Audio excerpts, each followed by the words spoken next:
Las películas muchas veces nos presentan mundos fantásticos, personajes increíbles y toda clase de seres irreales. No cabe duda que la industria de los efectos especiales, o VFX, ha dado un nuevo concepto a las películas y a la forma en que se hacen. El más grande uso de esta tecnología se da en las cintas de superhéroes, aunque claro, hay varias excepciones. Y a pesar de que algunos consideren que no es cine, esta clase de cintas nos ha permitido ver mundos con los que solo soñamos, apreciar combates increíbles y explorar el universo de la manera más realista posible. Y por eso estamos aquí, porque en este canal amamos los efectos especiales, y si a ti también te fascina ese mundo, o tal vez solo tienes interés en saber cómo lo hacen, sigue mirando el video.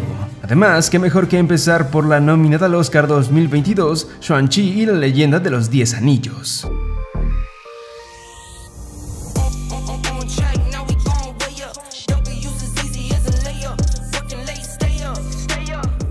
Antes de comenzar a comentar los efectos especiales y el detrás de cámara de la cinta, quiero decir que yo no trabajo en la industria de los efectos visuales, aún. En la universidad estudié audiovisuales y siempre me gustaron los VFX. Todo lo que aprendí sobre ello fue de manera autodidacta, tanto que pasé de crear esto a esto.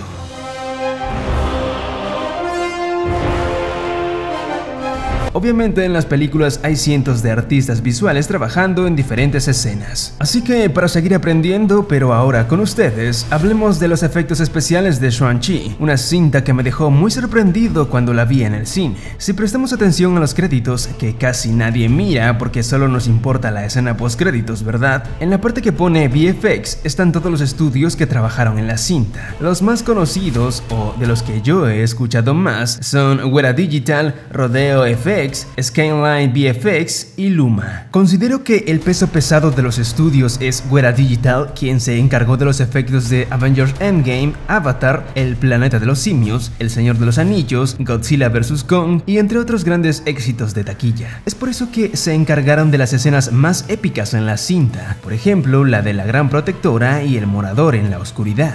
Sean Walker, supervisor de efectos visuales de Weta, conversó con el sitio web Digital Trends, donde comentó que básicamente el dragón fue modelado a partir de artes conceptuales creados por gente de Marvel. Al inicio el dragón lucía dorado y brillante, pero sintieron que eso era muy llamativo y podía distraer mucho. Los artistas del 3D exploraron con materiales de la vida real, como el cuarzo y porcelana, para darle un aspecto similar a las escamas del dragón. Debo mencionarles que en la industria de los VFX existen diferentes áreas o departamentos. Mientras que unos se encargan de hacer el modelado de un personaje, otra área hace el texturizado y después otra le agrega las sombras y luminosidad. Todo esto del 3D tiene que ir de la mano con una buena actuación, pues los efectos especiales son un complemento y el actor o actores deben compenetrarse con ello, aunque solo estén viendo pantallas verdes o azules. Por esto ayuda mucho el uso de animatrónicos, donde el personaje interactúa con algo real. Es momento de hablar de las estrellas de la película. Un anillo es algo que ya se ha visto antes en otras cintas, por lo que según comenta Sean Walker, no eran difíciles de hacer y lograr que tengan un aspecto realista. El gran trabajo fue darle movimiento y sobre todo, hacer que se muevan en un estilo específico según quien sea el portador. Por ejemplo, cuando Shang-Chi los usaba, los anillos tenían un movimiento más fluido. Me recordó el movimiento de los efectos de control del agua en Avatar Aang, la película que no tuvo buen guión, pero efectos decentes. Wen Wu, por otro lado, usó los anillos de manera más agresiva, como si fueran látigos o proyectiles, por lo que el movimiento era más rápido.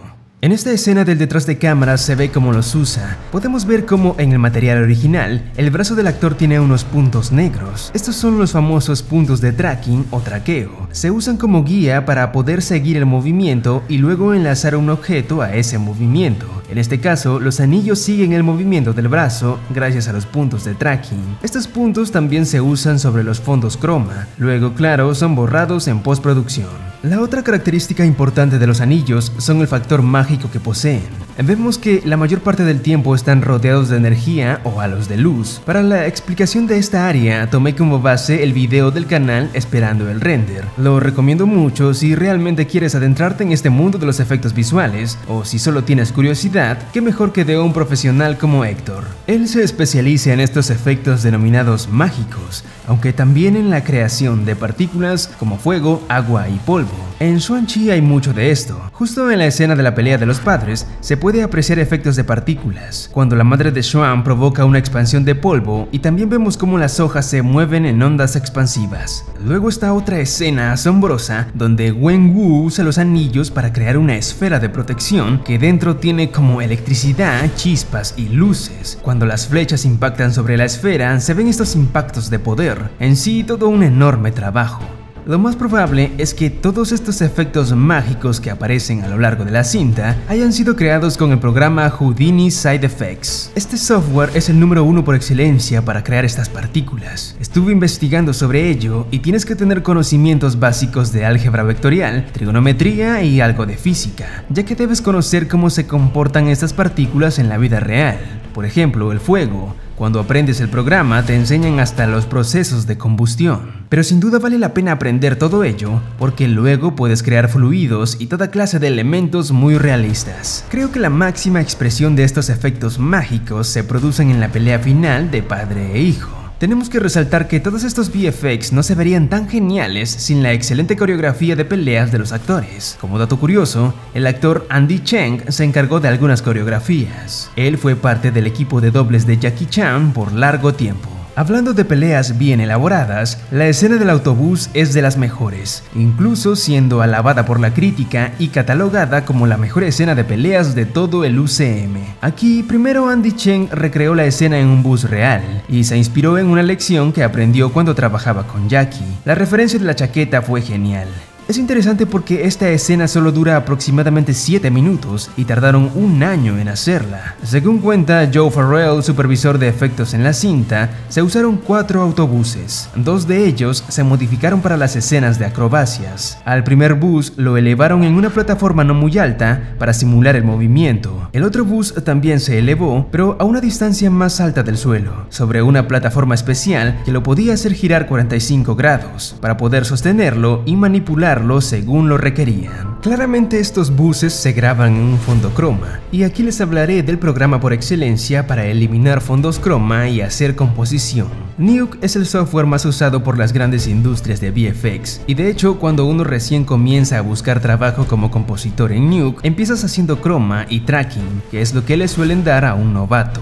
La labor del compositor también es maravillosa, pues se encarga de unir todos esos elementos creados por otras áreas y las vuelve creíbles ante el ojo humano. En la escena del autobús tuvieron que quitar los vidrios de las ventanas porque reflejaban al equipo de grabación, así que el compositor tiene que recrear los vidrios y los reflejos de todos los pasajeros del bus. Otro dato curioso radica en cómo hicieron la parte de la pelea final del autobús, cuando Xuan-Chi deja atrás a Razor Fist. Aquí vemos al actor Simu Liu haciendo una pirueta bien elaborada. Razor Fist es CGI o creado por computadora y el fondo entero también. A veces pensamos que toda escena grandiosa de acción es CGI, pero resulta que tiene partes y es lo genial de los efectos visuales. La parte final de toda la escena, cuando se destruyen autos de lujo, se filmó realmente en San Francisco, pero para el resto se usaron enormes sets en Australia. Se sabe que las grabaciones más difíciles de conseguir fueron aquellas donde Xuan-Chi realiza acrobacias fuera del bus. Por ejemplo, tenían que lograr que pareciera que el personaje realmente estaba tocando el asfalto.